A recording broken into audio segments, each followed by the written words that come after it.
Olá, bom, dando procedimento às aulas que já iniciamos, né, desse livro aqui, do Governo dos Vivos, do Michel Foucault, hoje eu vim trazer a aula número 4 que o Foucault deu, né, e nessa aula, o Foucault, ele faz algumas indagações, né, ele começa tentando explicar o que ele quer dizer com regime de verdade, né.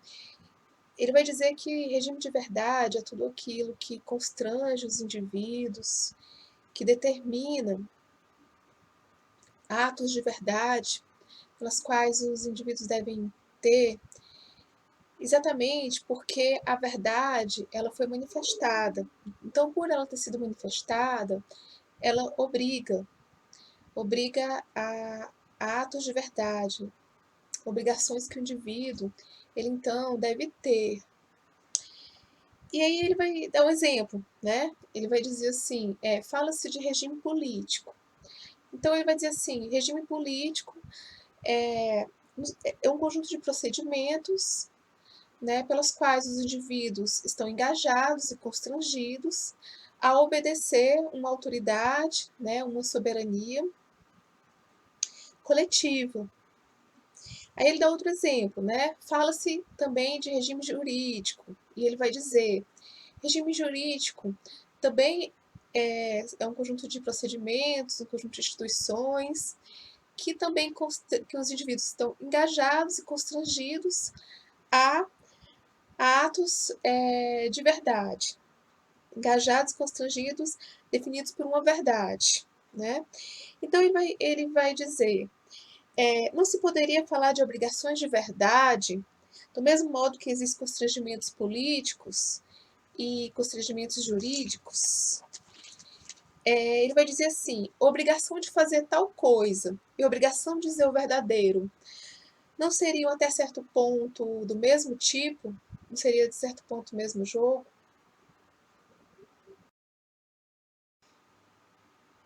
Vejam que interessante, né? O Foucault vai dizer que se existe essa obrigação de verdade, se existe a necessidade de coerção, de obrigação, de constrangimento, então não é a verdade. Se você precisa demonstrar que é verdadeiro, é porque algo não é a verdade.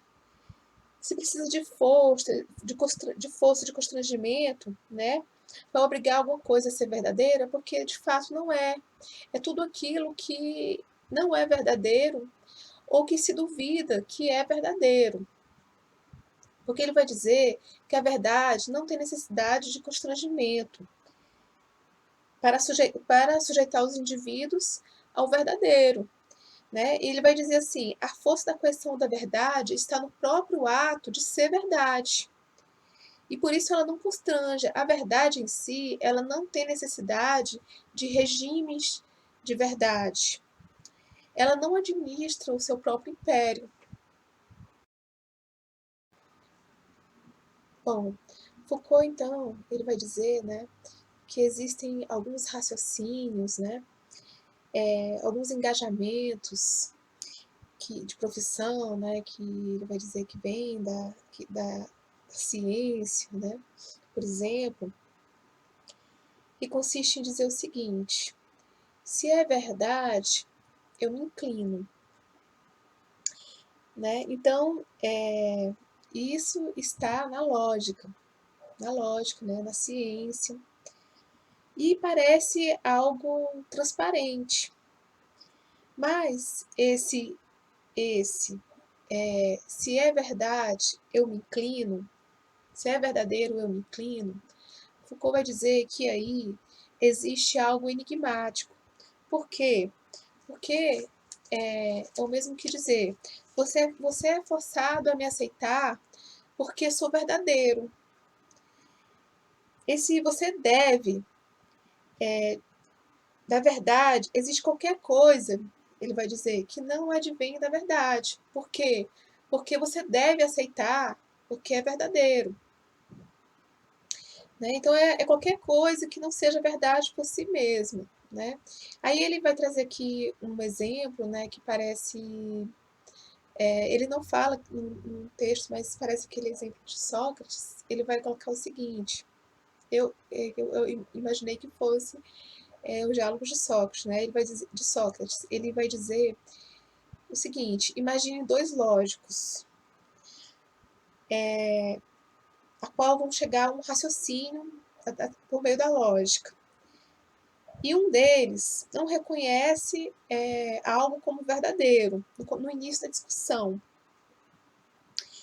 Esse que negou no início da discussão, certo? Ele será conduzido através de uma lógica a aceitar algo, né, como verdadeiro. Ele reconhece que algo foi verdadeiro e no final ele diz: bom, se é verdade, eu me inclino. Né? Então, o que foi utilizado para mostrar que algo é verdadeiro? A lógica. E aí o Foucault vai dizer, né, a lógica tem suas regras, seus símbolos, suas construções, sua estrutura, sua gramática, e essa estrutura, né, assegura o fato de que uma proposição será verdadeira. Então ele vai dizer que a lógica ela constitui um jogo, né, na qual os efeitos do verdadeiro serão de constranger as pessoas a reconhecerem algo como verdadeiro. Então, ele vai dizer que a lógica é um regime de verdade, que ele é aceito através de uma demonstração, e assim tem um poder absoluto de constrangimento.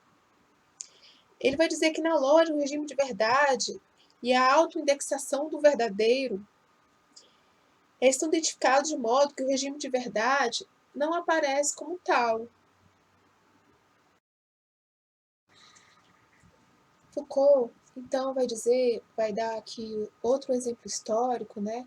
No momento em que o Descartes, né? Ele vai dizer, penso, portanto, existo. Então, nesse momento, né? O Foucault vai dizer que o portanto, né? É, digamos, um regime de verdade. Ele vai dizer o seguinte: aquele que é do verdadeiro, certo? Não tem outro regime de verdade senão ele mesmo, o próprio indivíduo que pensa, né? Esse indivíduo, ele necessariamente ele tem que ser qualificado, ele tem que ser submetido a todos os erros, todos os enganos possíveis para comprovar essa verdade, né? E é preciso necessariamente que esse indivíduo ele não seja louco, e daí já se exclui a loucura, já exclui a loucura da verdade. Porque o regime da verdade precisa que o indivíduo não seja louco, né? A partir disso, ele vai dizer que é preciso compreender que a ciência ela é um dos regimes de verdade. Existem outros. Como eu disse, né, o Foucault aqui trouxe, existem vários regimes de verdade. Né? Ele vai dar aqui um exemplo, ele vai dizer que existe a química e a alquimia. São dois regimes de verdade diferentes, né, que diferem pelo grau de racionalismo, de racionalidade, né, mas os dois são regimes de verdade. Ele vai dizer que existem regimes de verdades que são bastante coerentes e complexos, que não são científicos, né? Não são considerados científicos. Aí o Foucault vai dizer que fazer arqueologia ou fazer anarqueologia consiste, né, em estudar os diferentes regimes de verdade. Buscar as relações, né, que ligam os sujeitos, né, à manifestação da verdade. Entender os procedimentos que levam os sujeitos a se sujeitarem a uma verdade, sejam eles como operadores, testemunha, né, ou objetos. Né? Então, a arqueologia consiste em compreender a multiplicidade dos regimes de verdade. E, e considerar que todos os regimes de verdade, eles tendem a constranger, né? Com comportamento, fazer com que os indivíduos assumam comportamentos específicos, né?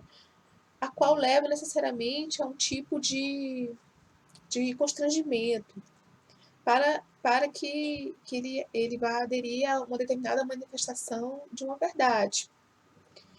E aí ele vai dizer, no interior desses regimes de verdade, o verdadeiro constrange. Pouco a pouco os homens reduzem suas presunções e apagam seus sonhos. Bom, gente, eu fico por aqui. Muito obrigada por quem assistiu esse vídeo. Logo continuarei com os outros capítulos deste livro. Muito obrigada.